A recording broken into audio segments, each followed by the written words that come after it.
Hello, my name's Katie Rushworth and today I'm going to talk through some gardening tools. There are so many different gardening tools you can get, but these are some of the most common ones that people will use.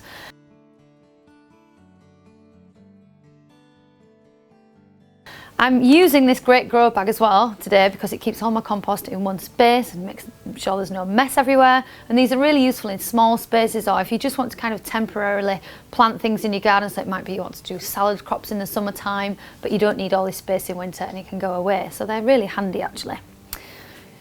First up, a regular trowel. Now these are pretty standard everywhere and they're a really useful tool for gardeners. They're brilliant for digging holes, nice big holes. It's lovely in this compost, so you can get nice big holes, big kind of trowel full of soil out of the way, and they're really good at kind of unearthing things as well. So if you're planting in raised beds and you want something that's much smaller and handier and easier to manage in a border rather than using a big spade, these are really useful.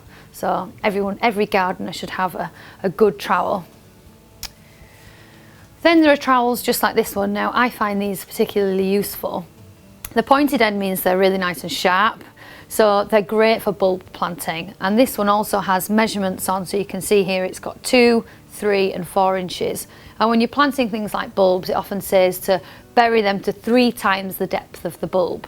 So I would know that that might be 4 inches high. So I would kind of plunge my trowel into that depth, wiggle around, and I've got a little hole that I can pop my bulb in and then cover it up. So it's a really useful trowel, is that one. Next is one of my favourite little tools. This is a weeder, or as we call them in Yorkshire, a daisy grubber. And they're perfect for removing things like dandelions, which have really long tap roots. You use this sharp bit here to kind of cut the bottom of the root. So you want to get really close in to the plant. So if this is my fingers of the plant, you want to get as close in as you can to the crown, push down, and then with the sharp bit at the bottom you snap that bit of root and kind of pull it out, and hopefully you'll get as much root as possible removed with one of these. They're really useful for all weeding, but especially things like dock and dandelion, which have really long roots. We have a cultivator. Now these are kind of got 2 sides. So we've got the pronged side here and then this side. So the pronged side is really good for getting in and amongst plants. I'll move these out of the way so you can see better. So nice and in and amongst things, and it's quite handy for weeding when the seedlings of weeds are really small. So just disturbing the soil like this will mean that you can really easily remove those little weed seedlings. And then this end, if you've got any big clumps of soil that need breaking up, you can kind of bash those and break them down, because big clumps of soil will stop roots from getting through. So you don't really want any big clods of soil in your borders anywhere. So nice little bit of cultivating to kind of fluff up the soil, help break up those clods and free any weed seeds, and then breaking up any big clods there. This is a different type of cultivator, so useful on an allotment actually. So getting in between rows of onions or leeks, it's really quite nice and handy. Again, just doing this, it might seem like a bit of a pointless task sometimes to some people, weeding when there are not necessarily any weeds there, but there are always weed seeds laying dormant in soil. They are always there. So the more that you cultivate your soil and disturb them, the more chance they have of not ever germinating and growing. It's a really useful tool on the allotment for kind of keeping that soil really nice and cultivated in a lovely fine tilth. So that's a good one. Then we've got a little hand rake, and really that does quite a similar job to the cultivator. It just depends on your preference of use.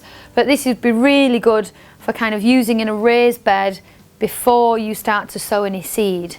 So you could use this to get a really nice even tilth, which is what you want before you sow any seeds. That means a really nice fine crumb of soil. And then you could even use the end there to drill a little hole, so we've got a little trench, and then in that trench we would sow our seeds and cover it up. So again, really handy.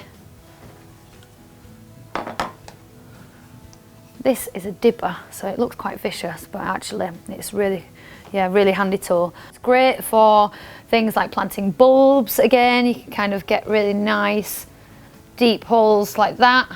And then plug plants as well, it's good to kind of station sow things. So if you've got seeds that need planting singularly and not in a row, it's really good for that. And then you would just cover them back up So really useful again on an allotment.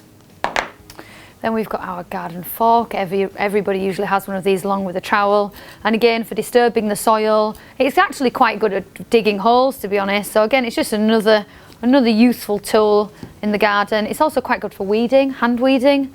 So you can kind of get under weeds and pull them out and shift soil. So a trowel and a garden fork is an essential, I think, if you're a gardener. This is a really nifty tool. It's a bulb planter. So you push the side in and plunge it into the soil. Releasing it takes all the soil with it, and then you can put a bulb in the hole and then release again and it covers it back up. So really nifty bit of kit that. Then we move on to secateurs. So I've got two different types of secateurs. These are really great for things like deadheading, bits of pruning. If you get a plant when you buy it from a garden centre or a nursery that needs a bit of tidying up, things like pruning roses are great. So for example, if I was going to deadhead this, which is a shame because it doesn't have many on at the moment, but I can remove this stem here just to give you an example, and it will remove nice soft growth just like this. So they're great at cutting soft stems, branches of things, pruning things.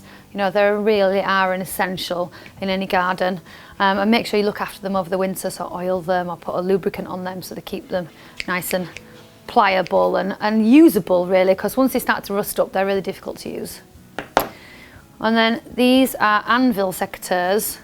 So you can see, unlike these ones where they cut like scissors, these ones, the blades are one on top of the other. So these are brilliant for thicker stem things. So if we've got shrubs, for example, this laurel here, it's got much thicker stems and it will cut through nice and cleanly. So anything that's kind of pencil thickness, these will make light work of. So Anvil secateurs. So that's a basic introduction to lots of gardening tools. For more helpful videos, visit silverlinetools.com.